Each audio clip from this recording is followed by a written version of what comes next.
আজকে আমরা চুল পড়ার কারণ নিয়ে ডিসকাস করব। অলরেডি প্রি মনসুন স্টার্টেড, অনেকেরই হয়তো চুল পড়ছে। চুল পড়ার সমস্যা বেড়েছে। ঘুম থেকে উঠলে পিলোতে, হেয়ার কম করার সময় চিরুনিতে বা স্নানের সময় প্রচুর চুল উঠছে, সেই নিয়ে আমরা খুব টেনশনে। তো চুল পড়ার অনেক কারণ থাকতে পারে। চুল পড়ার কারণ থাকতে পারে লাইফস্টাইল, সেটা একটা বড় ফ্যাক্টর। অ্যান্ড পুয়ার ডায়েট, সেটাও একটা ফ্যাক্টর। ডায়েট ঠিকঠাক হচ্ছে না, smoking habit, different different medications আছে বেশ কিছু, তার কিছু সাইড এফেক্ট হতে পারে, অ্যাডভার্স এফেক্ট, মেডিকেশনের সাইড এফেক্ট হয়। এটা ছাড়াও যেটা অনেকের জেনেটিক্যাল প্রবলেম থাকে, পলিউশন, আমাদের মেট্রোপলিটন সিটিতে পলিউশন একটা তো কারণ।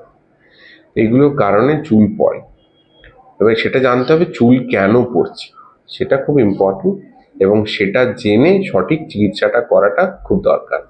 প্রচুর ওষুধ রয়েছে, সেটা যেরকম রয়েছে সঠিকভাবে, কারণ চুল পড়ার সমস্যা যদি আটকানো না যায় তাহলে কিন্তু হেয়ার থিনিং অ্যান্ড বল্ডনেস, যেটা আমরা বলে থাকি, সেটা কিন্তু ডেভেলপ করতে থাকে। বল্ডনেসের স্কেলগুলো যত বাড়বে তত কিন্তু রিকভারি রেট কমে যায়।